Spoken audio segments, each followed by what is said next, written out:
Welcome to Chapter 8. In this chapter, we're going to discuss decision-making within the organizational context. Organizational leaders, managers, supervisors, even line employees have to make decisions on a daily basis. Typically, decisions are made when the organization is presented with a problem or an opportunity, and decision makers have to choose between different alternatives. The decision-making process involves identifying the problem, identifying potential solutions, evaluating those, and making a choice. Typically, when things are not as they should be or as we would like them to be, or when a new opportunity represents itself. In this chapter, we're going to look at different models of decision making and discuss their strengths and weaknesses. Of course, our organizational leaders are faced with different types of problems or different type of situations in which they need to make decisions. Some are routine, occur frequently. Others are rare and more challenging. Program decisions are those decisions that tend to happen relatively frequently. For example, if we need to hire a new employee, very frequently there will be a specific protocol that we will follow every time we want to hire a new employee. We will write a job posting, we will advertise the job posting, we will collect resumes, evaluate resumes, interview candidates, and make a final decision. And typically those types of decisions, which we refer to here as programmed decisions, are going to involve less risk because we have made these decisions many times before and we have very specific decision-making rules that enable us to enhance the quality of the decision that we make. It doesn't mean that those decisions are risk-free. We can still choose a bad candidate, but the risk is lower. Non-programmed decisions, those decisions that happen infrequently and do not have very clear decision-making rules that accompany them, involve much higher risk. Those types of decisions are typically going to be handled by people at higher levels of the organization. For example, if a multinational organization wants to grow its business and enter a new market, they might have to evaluate that market and not always have access to complete information. These types of decisions are not routine, they don't happen on a regular basis, and they don't typically come with clear decision-making rules. They therefore are going to involve more risk and are typically going to be within the responsibility of people in higher organizational hierarchical levels. Program decisions are more likely to be delegated to people in the lower levels of the organizational hierarchy because they involve less risk and there are clear guidelines as to how the decision needs to be made. It is not uncommon that organizational leaders or organizational members make poor decisions. And there are some reasons that are likely going to contribute to these types of mistakes. They involve faulty decision-making practices. The first key issue is when decision makers are distracted by symptoms rather than root causes. And instead of identifying underlying root causes, they solve symptoms. For example, if you have a headache and you take a Tylenol, you might have addressed your problem if your problem was indeed the headache. But if the headache is symptomatic of a deeper rooted health condition, the Tylenol is just a temporary fix. And as soon as the effect of the Tylenol wears off, you will experience more headaches or different health problems because you have not addressed the root cause of the issue. In organizations, it's not always easy to identify the root cause, which causes decision makers to be distracted by symptoms and address their energy and problem solving towards symptoms rather than root causes or deeper rooted problems. This is not because decision makers lack in intelligence.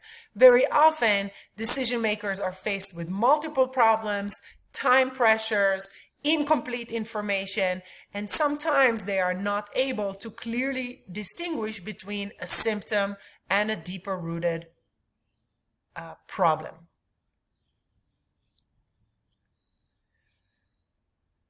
These time constraints might also cause decision makers to commit too soon to a potential course of action without very carefully evaluating alternatives. Again, if we have scarce resources or time pressures, we might prematurely commit to a course of action that is not going to be effective or beneficial. Misallocation of resources refers to a situation in which we have identified different alternatives, but we have not dedicated enough time to generate as many alternatives as we possibly can, and so we dedicate our resources to evaluating alternatives that might be insufficient to address our problem. Another major problem with quality of decision-making are decision-making bottlenecks. Decision-making bottlenecks occur when decision makers hold all of the decision-making power within their hands and refuse to delegate to people other than themselves the power to make decisions and solve problems. And this means that every single issue in the organization has to end up on the leader's desk. But an individual can only address as many problems a day, and this means that the problems that get solved are the big major problems, and smaller problems have to wait their turn, so to speak, to be addressed, which creates these bottlenecks and creates a situation in which a problem does not get addressed until it's already quite significant. A final issue with quality of decision making are experience blind spots. And this refers to a situation in which the decision maker is making a decision based on his or her own knowledge, expertise, background, which means they might not be aware of additional issues or other things that need to be addressed because this is simply not part of their background. A great example for that is the Intel decision-making blunder, which occurred in 1994. Andrew Grove, who was the CEO and founder at the time, was approached by a professor from a university in Virginia that the Pentium chip that Intel had installed in many computers at the time was flawed. And indeed, Intel had already detected that problem, that in calculations involving very large numbers, the result was incorrect. Intel assured the professor that this problem has been resolved and that they're happy to replace the faulty chips for any consumer who has the need to engage in calculations with very large numbers. The professor had reported this issue to a consumer group, and the consumer group members were not satisfied with Intel's approach. They put more pressure on Intel to replace all the faulty Pentium chip. Intel continued to resist and argued that they would replace the chips for any individual who was able to demonstrate that they indeed had that need to engage in calculations in very large numbers. After the consumer group pressure did not cease, the public relations executive at Intel convinced Andrew Grove that he needed to in fact replace all the faulty chips, which the company ended up doing for a cost of $475 million in 1994 dollars. How could Andrew Grove have made such a mistake?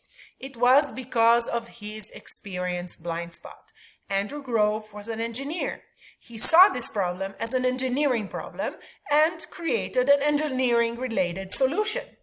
But in fact, this was not an engineering problem, it was a public relations problem. Customers felt that they paid top dollar for a flawed product and wanted Intel to replace the product. This is just one example as to how our experience blind spots can restrict our ability to make high-quality decisions and correctly identify the problems that our organizations are facing. So let's look at some decision-making models. The first one is the basic rational model. This model suggests that when we identify a problem, We clearly diagnose it. We generate different alternatives, different solutions. We value or evaluate all of the criteria that are important to us and judge which alternative is most suitable, and then choose the utility maximizing solution to this in this situation. The basic rational model makes some very specific assumptions regarding how human beings make decisions. It also ignores some very important factors. Let's think about what assumptions this model makes. First, the model assumes that you have correctly identified the problem and that you are in fact not distracted by a symptom. You have correctly identified the problem and are seeking to solve a problem rather than a symptom. The model also assumes that you have all the information, the resources, and the time to generate all the relevant alternatives. The model assumes that you are not influenced by emotions or obligations to other people, or your core values, or your personal interest, and that rather you are going to evaluate all the alternatives objectively to make the utility maximizing choice at the end. The model ignores things like self-interest or political interest. I might not be able to make the decision that I think is best because my decision influences other individuals in the organization, and I need to continue working with those individuals in the future. And so I want to make sure that the decision that I make respects their needs and their interests. And that might mean that I cannot make the optimal solution. I have to sacrifice some things in order to satisfy other stakeholders, other people who will be influenced by my decision. The model also ignores our emotions. We've already discussed emotions this semester. We understand how emotions influence decision-making and human behavior. The model ignores our cognitive biases, our blind spots, and assumes that we have correctly identified the problem and that we have generated all of the potential alternatives and that we evaluate them in a very objective way. And so if we very carefully think about this model, it's very quickly that we understand that people don't really make decisions this way. The basic rational model might apply to very simple problems. If I have two products that I have to choose from, and I can compare those products along a short list of criteria. But when I'm dealing with very complex problems, like most organizational problems are, I might not be able to apply the basic rational model. What I do, or what I am likely to do, is apply bounded rationality. That does not mean that we are making decisions in an irrational way. We're still processing information in a rational way, but we're doing this in a restricted way, bounded, limited, restricted. So we might not consider all of the potential alternatives, but only the alternatives that we have the time and the money to get a hold of, or only the information that we have available. We might not have all the information available. This model also recognizes this idea of satisficing, that we are not going to look for the optimal utility maximizing solution, but rather we will look for a solution that is good enough, satisfactory and enough, satisfies. And so the bounded rationality model suggests that people still make decisions in a rational process, but not in a clear linear way like the basic rational model recommends. And that we are not always going to be able to choose the optimal solution, the utility maximizing solution, and that sometimes we have to satisfice, select a solution that is good enough. So the normative model recommends or suggests that human beings make decisions in a rational way, but not in such a simplistic way as the basic rational model, but rather using bounded rationality and seeking to satisfy rather than to optimize. Some other models that we'll look at are the organizational process model and the legal model. The organizational process model recognizes the idea that many people are typically involved in decision-making processes, and that this process is incremental, that we typically cannot make these decisions by ourselves and decide in one swift move. We have to take other stakeholders' needs, interests into consideration. Very often, organizations make decisions as a result of external events, and these unique circumstances are what are going to control how we make decisions. For example, Dick's Sporting Goods' decision not to sell automatic weapons to people under 21 was caused by events happening outside of Dick's Sporting Goods as an organization. This was not a strategic choice that was motivated by business interests, but rather by responding to external situations. And so the organizational process model suggests that decisions are dependent on small incremental choices in response to short-term conditions, not some grand process that is very forward-looking. And decision-making is controlled by events, circumstances, rather than by the decision makers themselves.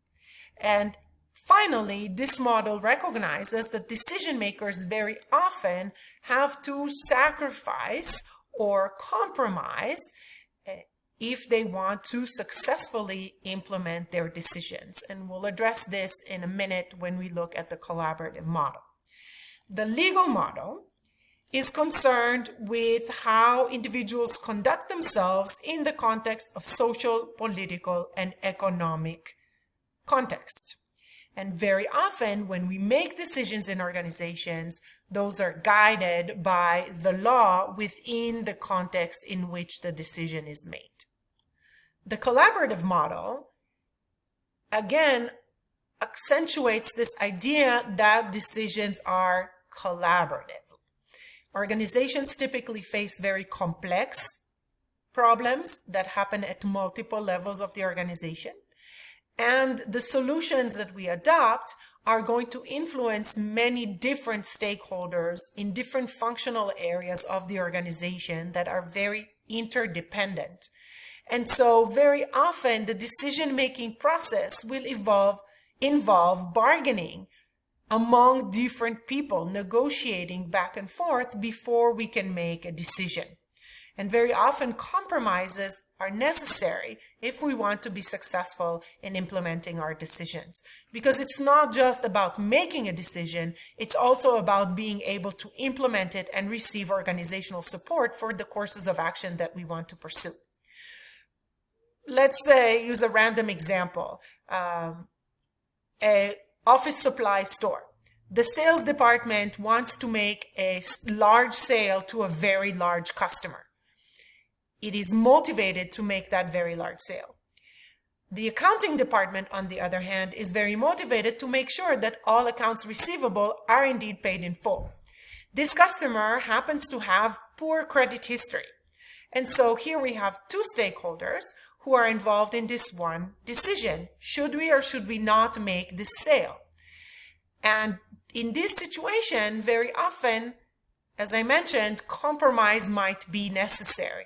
So for example, we could choose to, yes, carry through the sale, but make sure that it happens in smaller incremental sales that once paid in full can then be followed by the next delivery to make sure that all stakeholders have their needs and their interests met. One final model of decision-making has been nicknamed the garbage can model. And what this model tries to demonstrate is that decision-making processes are rarely linear. We very rarely, in the organization setting, go from A to B. but rather it's a more chaotic process in which problems, solutions, participants, and choice opportunities coexist in a disorganized fashion. For example, I have a new project that I need to assign to someone. I have a choice opportunity. The different participants that I can assign the project to might be limited. Maybe I only have one person who just recently finished a project and is available. This individual might not be the best choice for the project that I have at hand, but he or she is available, and therefore I will choose this individual. It's not a linear process that follows a very careful consideration of alternatives, but rather a situation in which we adapt to circumstances. Another example. If you look at this image, you might have seen it in a grocery store. This is another example for how the garbage can model might work. Campbell's Soup was facing a challenge that grocery stores wanted to drop them to lower shelves because they were finding it difficult to keep the shelves stocked. And the middle shelves are the prime shelves at eye level. Apparently customers are too lazy to look down. And grocery stores wanted to drop Campbell's Soup to lower shelves, which represented a problem for Campbell. Everybody wants to be in the prime location. At the same time, someone at Campbell Company came up with this design that you see on the image on a display case that when a customer pulls out a soup can, the next soup can rolls down and takes its place. And so it really limits the effort necessary by the grocery store to keep the shelves stocked. It's much easier to restock because these display cases are like a drawer. They pull out and you can put the new cans in the back. And so it was not that Campbell faced the problem of being demoted, so to speak, in shelf space and had to quickly come up with a solution. This was one problem that was occurring at the organization. And as a coincidence, at the same time, somebody came up with this design, which was actually a great solution for this problem, was not created to solve this problem. And so very often in organizations, this is how things work, not in a very orderly or organized fashion as we would like to think. And this is what the garbage can model of decision-making wants to draw our attention to. Just like you don't think about the order in which you throw things into the garbage can, very often in organizations, the way things happen is not linear and organized, but rather chaotic. That there are solutions, problems, participants, and choice opportunities circulating in the organization at the same time, and those happen independently of each other and interact in a rather random fashion to find each other. In the next part of Chapter 8, we will discuss group decision-making versus individual decision-making and some of the advantages and disadvantages of each.